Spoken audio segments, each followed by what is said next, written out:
Hello and welcome everybody to my presentation, Clara Bow, The Life and Career of Hollywood's It Girl. Recently, Clara Bow has been in the news largely because of two events. The first one that happened in early 2024 was that one of her films, a 1923 short comedy called The Pill Pounder, was recently rediscovered in Nebraska. This was huge news for a lot of silent film fans like me in this small community where most of the movies have been lost to time, but occasionally we do find one that is out there somewhere, and occasionally it's with a big star like Clara Bow. But probably a story that reached a lot larger audience was Taylor Swift when she announced that one of her title tracks on her upcoming album, The Tortured Poets Department, was going to be titled Clara Bow. So naturally, a lot of people were wondering, who is this Clara Bow? Maybe they had seen a picture or two of her. And so I thought I'd put together this presentation showing not only her career, but her personal life as well. People that are familiar with Clara would probably know her as the symbol of the flapper, right? This happy-go-lucky, independent girl who goes after her man and gets him. She was a symbol of the jazz age of the Roaring 20s, and although that is her appearance on screen and what she's really known for, she actually had a very tumultuous personal and family life that always constantly threatened to derail her career. But despite all of this hardship, I find it very fascinating and inspiring that she was able to bring so much joy to so many millions on screen in her time, and to those people like me who are very fascinated in her work from almost a century ago. So Clara Bow was born in the tenements of Brooklyn on July 29th, 1905, to a poverty-stricken family that was always fighting. You can see pictures taken about that time in Brooklyn here on the left. Really squalor living conditions where you had up to dozens of people sharing one single one-room apartment. There was a lot of disease, especially cholera outbreaks at the time, that really made it hard for the people who were already struggling with trying to scrape enough money together to survive. Sickness and these tight living conditions and crime even were a huge problem in that area. And that's the world that Clara Bow was born into.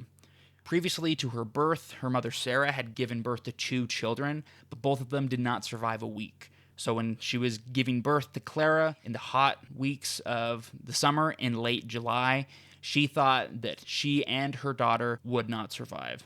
Luckily for us, they both did, even though they never managed to get a birth certificate for Clara. She was that sure, Sarah was, that she wouldn't survive, that she didn't even seek that really important documentation. At the time, Sarah's husband and Clara's father, Robert, was not with the family. Before and after Clara's birth, Robert would leave and go out on his own for weeks and months at a time, leaving Sarah and Clara to fend for themselves. During this time, they had an even harder time trying to scrape money up for basic necessities like food, rent, and clothes. But when Robert was around, things weren't a lot better. He was really abusive to Sarah and Clara, and it really hurt for Clara too, because not only did she have to deal with her father's abuse, but her mother had various mental and physical illnesses that plagued her, making it hard for her to take care of her daughter. So in this state, Clara grew up a hypersensitive, lonely child. She had developed a stammer very early on, and so children of the neighborhood constantly made fun of her for it. Of her childhood, Clara later recounted, "In this lonesome time when I wasn't much of none and didn't have anybody, there was one place I could go and forget the misery of home and heartache of school. That was the motion pictures." Clara had spent all her spare time attending the movies and all of her spare money buying tickets to the movies as well. She was a devoted reader of her favorite fan magazine, Motion Picture Magazine, which was 25 cents for each monthly issue. This magazine not only gave you reviews and upcoming news of movies that were coming out, but also gave you glamorous pictures and personal anecdotes of the stars in the moving pictures at the time. Clara was so in love with movies and their stars that when the popular matinee idol Wallace Reed of the late 1910s appeared at a theater nearby her house, Clara waited in line for 8 hours just to catch a glimpse of him. Clara would also spend countless hours imitating the most popular actress in the world at the time and her personal favorite, Mary Pickford, in front of the mirror. But she had to be careful that her mother did not see her doing this. Her mother, Sarah, had a very antiquated Victorian ideal of the movies. She would equate actresses either on stage or on screen with being no better than prostitutes, right? A very old-fashioned person who didn't think that was a worthwhile pursuit for a woman to have. Despite her mother's hesitations, Clara Bow was still enamored with Hollywood and frequently hoped that she could reach stardom and be whisked away from her tumultuous family life. When Clara saw a motion picture beauty contest in her favorite motion picture magazine in January of 1921, she went and, behind her mother's back, borrowed $1 from her father to take cheap photographs at a Coney Island studio. Even without much self-confidence in her chances, Clara would be eventually called in for a screen test. And when she initially did well in that, when she competed with dozens of other girls her age, she was called back for another, and another, and another.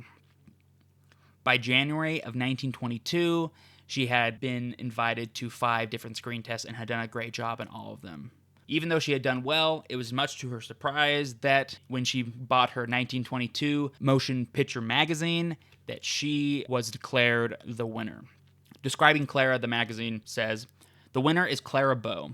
She is very young, only 16, but she is full of confidence, determination, and ambition. She is endowed with a mentality far beyond her years. She has a genuine spark of the divine fire." The 5 different screen tests she had showed this very plainly, her emotional range of expression provoking a fine enthusiasm from every contest judge who saw the test. She screens perfectly. So even at a young, early age, her first experience in front of a motion picture camera, she had talent. She was able to succeed. The one downside of winning this contest was that Clara could no longer hide her ambitions from her mother anymore. When Clara finally told her mother, Sarah fainted, and when she awoke, she started yelling and cursing at Clara, telling her that she was going straight to hell and that she'd rather see her dead. Even in her successes, tragedy always followed Clara. One reward for winning the contest was starring in a picture. Shot in New York studios nearby Clara, she was assigned a small part in an early 1922 film, Beyond the Rainbow. On the set, she was largely left alone to assemble her own wardrobe and do her own makeup despite her inexperience. Luckily for her, Clara was able to impress the cantankerous director, William Christie Cabain, when instructed to cry in her first scene. She was able to do it on command, which the director had not experienced before from such an inexperienced actress. Clara would later say of her ability to cry on cue, "It was easy for me to cry. All I had to do was think of home." When she took 2 girls from the school to the finished film in hopes her on-screen appearance would end the bullying, Clara was one of many small actors cut entirely from the picture. While her contest win had opened the door, Clara would need a couple more lucky breaks and hard work to get her career off the ground. Luckily for her, a New York director noticed her picture in Motion Picture Magazine when he was looking to cast a young teenage girl role. He gave her the small role in his whaling epic Down to the Sea in Ships.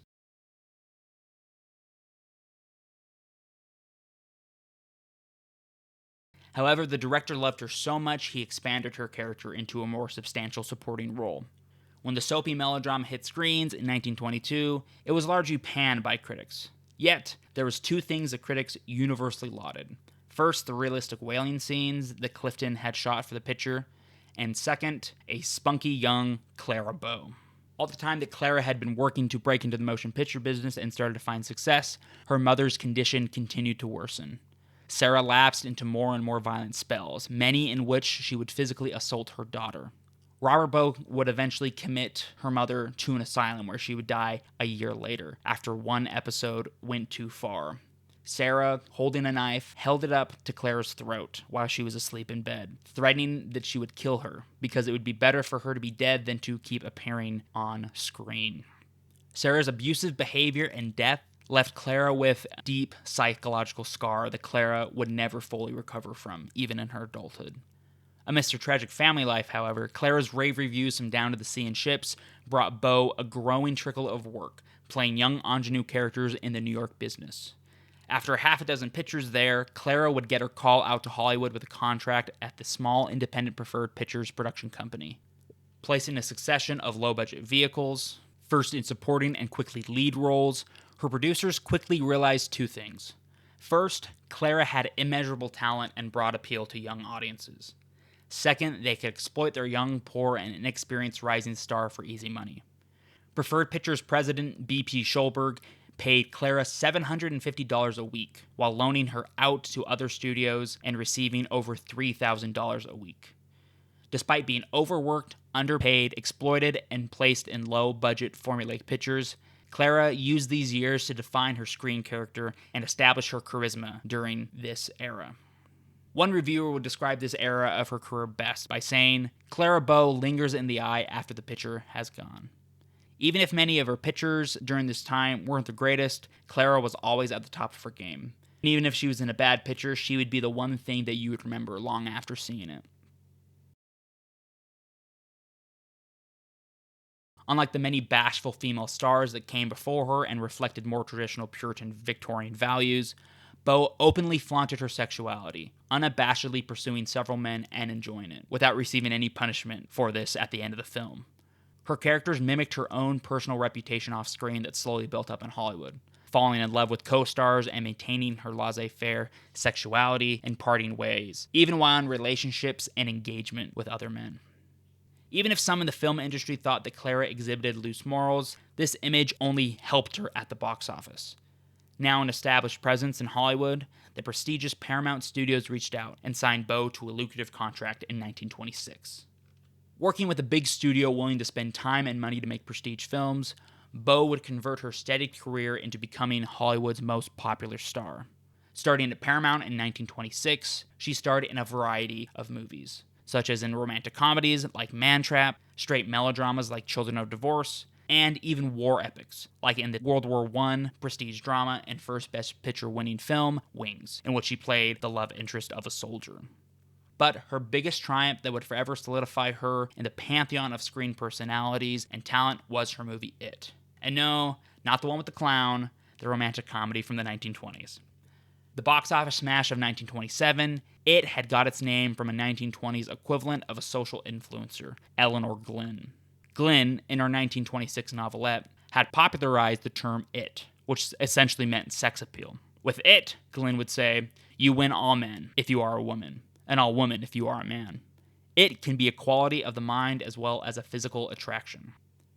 In a marketing ploy costing Paramount $50,000 in 1926 money, Glyn not only declared Clara Bow had it, but crowned her the one and only It Girl. The romantic comedy of a shop girl winning over her boss through her enigmatic It, 1927's It plastered Clara's face everywhere, making it impossible for movie audiences to miss her. Breaking box office records across the country, it cemented her as the It Girl, not just in the studio's parlance, but in everyday pop culture. Clara followed up the smash success of It, playing similar flapper girls in a half a dozen 1928 films, reigning supreme at the box office for the second year in a row. Amidst her popularity on screen, her off-screen romances and partying increasingly made headlines. Romances with co-stars, directors, and socialites filled the tabloid papers and made studio executives hard at work to protect Bow's image. Tolerated while she entertained millions around the world and earned her studio millions at the box office, Bow's partying ways and rough edges laid out in wait to destroy her public image and career if her popularity and money-making status ever waned. Her relationship with Hollywood continued to deteriorate. A 3-part series and photoplay retelling her down-to-earth life story capitalized on her humble beginnings and painted her spontaneity in a positive light. At a time when most Hollywood stars buried their past and fabricated an upbringing amongst European aristocrats and royalty, frankly discussing her poverty-stricken childhood and mother's mental illness, at a time when insanity was still viewed as hereditary, was seen in Hollywood as a betrayal of the facade many work so hard to keep in the small movie industry. But Bow's image as a Hollywood outsider and a potential for scandal would be hard to focus on with the transition to sound taking Hollywood by storm in 1928. Even Hollywood's It Girl wouldn't be guaranteed the same clout and following now facing the all-powerful microphone. When her first talking picture went into production in January 1929, Bow had reached the zenith of her popularity. Yet, despite having just won a national survey of theater owners as the #1 box office draw, doubling the votes of the second-place finisher, Clara was almost certain the microphone would destroy her career. Her childhood stammering still came out when nervous, and a strong Brooklyn accent ran afoul of the studio's sound technician's desire for a crisp, monotone, upper-class accent. Her ad-libbing and spontaneity in front of the camera also faced extinction, now that she would have to rely on and memorize the words in a 102-page shooting script for her first talkie, The Wild Party. While on set, Clara hovered every day near a nervous breakdown. However, if you watch the finished film, The Wild Party, you would not know it. Her director, Dorothy Arzner, one of the few working Hollywood female directors at the time, worked hard to make her feel comfortable and play to Clara's strengths as an actress, even going as far as to invent the boom mic to allow Bow to move around the set more freely while talking. Bow's accent also proved to be an asset instead of a liability, matching her flapper screen persona perfectly, and giving her a distinct character that other screen stars could not emulate. While the microphone didn't destroy her career, changing cultural mores and taste would. As the Great Depression worsened in the early 1930s, the free-spirited zeitgeist of frivolity and excess gave way to socially conservative values. People on the breadlines didn't have the same appetite watching a flapper whose biggest worry was whether she would land her man. The studios and audiences no longer looked the other way when confronted with Bow's public love affairs. Many of these were brought out in the open in a highly covered court case between Bow and her former friend and secretary, Daisy DeVoe. With all this bad publicity, Paramount quickly lost confidence in Bow by 1931. After working around the clock to quiet potential rumors and gossip of her sexual promiscuity, her manager nicknamed her Crisis a Day Clara. Bow's ever-worsening mental health, dealing with her public image alongside a string of formulaic scripts Paramount kept giving her, led Bow to leave the studio. After a brief hiatus off-screen, she signed a 2-picture deal with Fox, telling the press that she signed it for the sole purpose of making enough money to be able to stay out of Hollywood. After completing 1932's Call Her Savage and 1933's Hoopla, Bow kept her word. At 27, Clara Bow retired from Hollywood for good, settling down with her recent husband, actor Rex Bell, on a ranch an hour outside of Las Vegas. In retirement, Clara increasingly favored seclusion at her ranch, content with life outside the spotlight. After struggling to conceive, Clara gave birth to 2 sons, who she showered with love and affection that she had so desperately wanted in her childhood. Far from a paradise, however, her marriage with Rex began to crumble as her husband traveled frequently, first as an actor in B-westerns to Hollywood, and later as a local Nevada politician. Clara was always insecure and worried that when he traveled and was gone from the ranch, that he was seeing other women. Clara developed insomnia during this time and fell into a deep, deep state of depression. Being flown out to a state-of-the-art facility in Connecticut, she resisted psychoanalytical treatment that would force her to confront her childhood sexual and emotional family trauma. Bow would live out her final years separated from Rex, living alone in Culver City, never making public appearances and rarely leaving her own bungalow. On September 26, 1965, 6 minutes past midnight, while watching a telecast of the 1920 film The Virginian, starring 2 of her past flames, actor Gary Cooper and director Victor Fleming, Clara Bow died from a seizure, her final tragedy. She died at the young age of 60. Bow had lived long enough to see her films regain interest, with many of her talkies playing on television and retrospectives of her silent work playing at major film festivals. Since her death, her place in the pantheon of great American stars, not just silent-era stars, has been solidified as archives have restored and released the majority of her remnant films. Now, 60 years after her death, and 90 years after her final film, her time in the spotlight set the template for the it girls who would follow her in the ensuing decades. Even during her late life seclusion, Bow reached out, wrote, and supported her successors as Hollywood it girls, from G. Harlow in the 1930s to Betty Grable in the 1940s to Marilyn Monroe in the 60s. While she is best remembered as a symbol by many, Clara Bow deserves more respect and accolades for her unique talent as an actress. Starting out in the humble Brooklyn tenements after the turn of the 20th century and enduring her share of tragedy throughout her life, Clara Bow created an indelible screen image that instantly captivated audiences and still has the power to today. Even a century later, far removed from the zeitgeist of the Roaring Twenties, all of Bow's various roles throughout her career emit a rare air of sincerity and relatability, whether in her flapper-era silent comedies or her later sound dramas.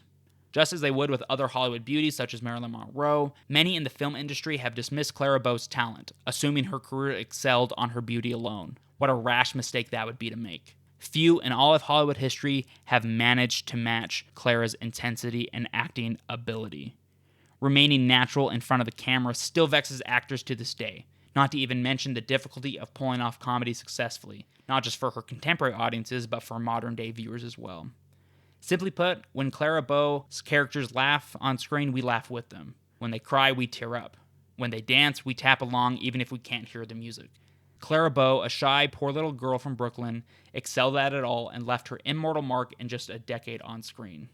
Leaving behind her worldly challenges, Clara Bow can now represent the unbridled joy of living that exuded from the many characters she played.